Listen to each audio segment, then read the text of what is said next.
Hi guys welcome back to movie మనిషి. ఇప్పుడే war 2 movie చూసొచ్చిన. ఇంకా ఈ మూవీ గురించి మాట్లాడుకునే ముందు ఒక 2 పాయింట్స్ క్లియర్‌గా చెప్పాలి.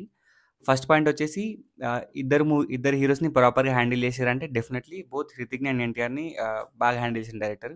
ఇన్‌ఫాక్ట్ ఫస్ట్ హాఫ్‌లో కొంచెం 'ఎన్టీఆర్' డామినేషన్ ఎక్కువుంటది. సో, ఈ పాయింట్ వరకైతే డైరెక్టర్ సక్సెస్ అయ్యిండు. ఇంకా సెకండ్ పాయింట్ గురించి మాట్లాడుకుంటే టూ మెనీ ఇల్లాజికల్ సీన్స్, సాగదీసిన సెకండ్ హాఫ్ అండ్ అవసరం లేకుండా దూచిన హీరోయిన్ సాంగ్స్.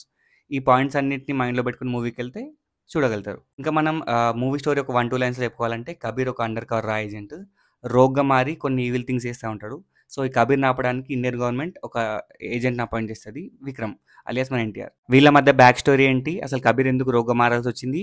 అండ్ వీళ్ళ మోటివ్స్ ఏంటి? వీళ్ళ మధ్య వార్ ఎందుకొచ్చింది? ఇవన్నీ తెలుసుకోవాలంటే మూవీ చూడాలి మనం. మూవీ స్టార్ట్ అవ్వడమే హృతిక్ ఇంట్రడక్షన్‌తో స్టార్ట్ అవుతది. అసలు క్రేజీ సీక్వెన్స్. ఇంట్రో గాని, అక్కడ వచ్చే ఎలివేషన్ గాని, యాక్షన్ సీన్స్ గాని, వీఎఫ్ఎక్స్ గాని, Hrithik God level screen presence కానీ ఎవ్రీథింగ్ ఈస్ పర్ఫెక్ట్. ఒక హాలీవుడ్ లెవెల్ ఇంట్రడక్షన్ సీన్ ఇది. సూపర్ వర్కౌట్ అయింది. ఇంకా నెక్స్ట్ మన ఎన్టీఆర్ ఇంట్రడక్షన్. ఇది కూడా అంతే బాగా వర్కౌట్ అయింది. అక్కడ వచ్చే బ్యాక్‌గ్రౌండ్ స్కోర్ అయినా, ఫైట్స్ అయినా, క్యారెక్టర్ ఎస్టాబ్లిష్‌మెంట్ అయినా పర్ఫెక్ట్ వర్కౌట్ అయింది. ఈ మూవీ ఫస్ట్ హాఫ్ మాత్రం చాలా ఇంట్రెస్టింగ్‌గా, ఎంగేజింగ్ ఉంటది. అండ్ ఈ ఫస్ట్ హాఫ్‌లోనే కొన్ని మంచి మంచి సీన్స్ పడతాయి ఎన్టీఆర్‌కి, హృతిక్‌కి. ఇన్‌ఫాక్ట్ ఎన్టీఆర్ డామినేట్ చేస్తా ఉంటాడు హృతిక్‌ని అక్కడక్కడక్కడ. అంటే అంత బాగా యూజ్ చేసుకున్నాడు director Ayan Mukerji. And next 'Salaam Anali' song. ఈ సాంగ్ మొత్తం చాలా బాగా వర్కౌట్ అయింది. లైక్ ఒకరినొకరు డామినేట్ చేస్తూ, ఒకరినొకరు కాంప్లిమెంట్ చేస్తూ, అక్కడ కొరియోగ్రఫీలో స్టెప్స్ గానీ, గ్రేస్ కానీ ఎవ్రీథింగ్ ఈస్ పర్ఫెక్ట్. అండ్ ఈ ఫస్ట్ హాఫ్ మొత్తంలో నాకు బాగా వర్కౌట్ అయింది వచ్చేసి మన కార్ సీక్వెన్స్, ఈ ట్రైన్ యాక్షన్ సీక్వెన్స్. ఇవి చాలా అంటే చాలా బాగా వర్కౌట్ అయినాయి.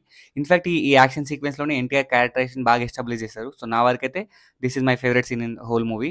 అండ్ ఇదే ఫ్లోలో ఇంటర్వెల్ వరకు బాగా తీసుకెళ్లిర్రు. ఇన్‌ఫాక్ట్ ఒక మంచి క్వెషన్ మార్క్‌తో ఇంటర్వెల్ కార్డ్ పడతది.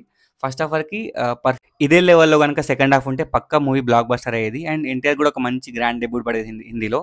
బట్ యాక్చువల్ ప్రాబ్లమ్ మొత్తం సెకండ్ హాఫ్‌లో స్టార్ట్ అయింది. ఇక్కడ నుంచి ఇంకా సాగదీసిన ఫ్లాష్ బ్యాక్స్ ఉంటది. అవసరం లేకుండా ఇరికించిన హీరోయిన్ సాంగ్స్ ఉంటాయి. కుప్పలు తిప్పలకి విలన్స్ వస్తా ఉంటారు. చచ్చిపోతా ఉంటారు. ఎందుకు వస్తారో కూడా అర్థం కాదు. సో, సెకండ్ హాఫ్‌లో too many confusions, too much drama. And ఆ డ్రామా కూడా అంత ఎంగేజింగ్ ఉండదు. మూవీ సెకండ్ హాఫ్ ఎంత బోరింగ్ ఉన్నా గానీ క్లైమాక్స్ మాత్రం ఫ్యాన్ స్టఫ్ ఉంటది. లైక్ విజిల్ వర్తి సీన్స్ ఉంటాయి. ఎస్పెషల్లీ హృతిక్ ఇంకా ఎన్టీఆర్ మధ్య వచ్చే ఫైట్ గానీ, వాళ్ళ లైట్‌గా ఒక ఎమోషనల్ చిన్న యాంగిల్ చూపిస్తారు. అది కూడా బానే వర్కౌట్ అయింది. నా వరకి ఈ మూవీలో బిగ్గెస్ట్ మైనస్ వచ్చేసి ఒక ప్రాపర్ స్ట్రాంగ్ విలన్ లేకపోవడం.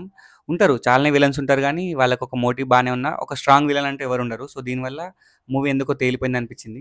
ఇంకా పర్ఫార్మెన్సెస్ గురించి మాట్లాడుకుంటే అందరూ బానే చేసిర్రు. ఒకరెక్కువ, ఒకరు తక్కువ అని ఏం లేదు. ఇంకా హృతిక్ రోషన్ గురించి మాట్లాడుకుంటే మనందరికి తెలిసిందే ఆయన ఒక ప్రాపర్ హాలీవుడ్ యాక్షన్ హీరో ఆయన. లైక్ ఆ లెవెల్ ఆఫ్ స్క్రీన్ ప్రెజెన్స్ ఉంటది ఆయనకి. ఈ మూవీలో కూడా బానే చేసిండు ఇంటెన్స్ పర్ఫార్మెన్స్. బట్ ఎందుకో ఫస్ట్ హాఫ్‌లో 1, 2 సీన్స్ తప్పించి, ఆ ఇంట్రడక్షన్ సీన్స్ తప్పించి పెద్దగా వాడుకోలేదు మన డైరెక్టర్. ఇంకా ఎన్టీఆర్ గురించి మాట్లాడుకుంటే మనందరికి తెలిసిందే. ఈయన కూడా మంచి యాక్టర్, గ్రేట్ యాక్టర్. ఈ మూవీలో కూడా మంచి మంచి సీన్స్ పడ్డాయి. చాలా బాగా యాక్టింగ్ చేసిండు ఇంట్రడక్షన్ నుంచి. ఈవెన్ క్లైమాక్స్‌లో ఒక మంచి ఎమోషన్ సీన్ పడ్డది. అక్కడ కూడా బాగా చేసిండు. సో, యాక్టింగ్ గురించి అయితే వంక పెట్టనికి లేదు. ఇన్‌ఫాక్ట్ ఈ మూవీ ఇంతవరకు చూడగలిగామంటే వీళ్ళ యాక్టింగ్ వల్లనే. ఇంకా సాంగ్స్ అండ్ బీజీఎం గురించి మాట్లాడుకుంటే 2 సాంగ్స్ ఉన్నాయి. ప్లేస్‌మెంట్ ఒకటి పక్కన పెడితే సాంగ్స్ చూడనీకి మాత్రం చాలా అంటే చాలా బాగున్నాయి. అండ్ సినిమాటోగ్రఫీ ఒక యాక్షన్, హాలీవుడ్ యాక్షన్ మూవీ చూసిన ఫీలింగ్ వస్తది. చాలా రిచ్‌గా, స్టైలిష్ రా మూవీ ఇది. మూవీలో యాక్షన్ సీన్స్ బాగుంటాయి గానీ, లాజికల్‌గా మాత్రం డస్ట్‌బిన్‌లో పడేయొచ్చు. బికాజ్ మనం ఒక 70, 80 స్పీడ్‌తో బైక్ పైన వెళ్తేనే మొత్తం బాడీ షేక్ అయితది. టైర్‌లు ఊగుతా ఉంటాయి. అట్లాంటిది ఒక 10 నిమిషాలు, 15 నిమిషాలు గాల్లో ఫైట్ ఉంటది. ఇంక మీ ఇమాజినేషన్ వదిలేస్తున్నా. ఒక ఏరోప్లేన్ పైన గాల్లో ఆ స్పీడ్‌లో ఫైట్ అంటే ఎట్లా తీసిర్రా నాయనా! ఈ లాజికల్ కొద్దిగానే తీయాలనిపిస్తది. ఈ ఫీలింగ్స్ వస్తా ఉంటాయి మనకి. ఓవరాల్‌గా నాకైతే మూవీ యావరేజ్ అనిపించింది. With a good first half and below average second half. Collar ఎగరేసేంత పర్ఫెక్ట్ మూవీ కాకపోయినా గానీ, యావరేజ్ మూవీ అనుకోవచ్చు.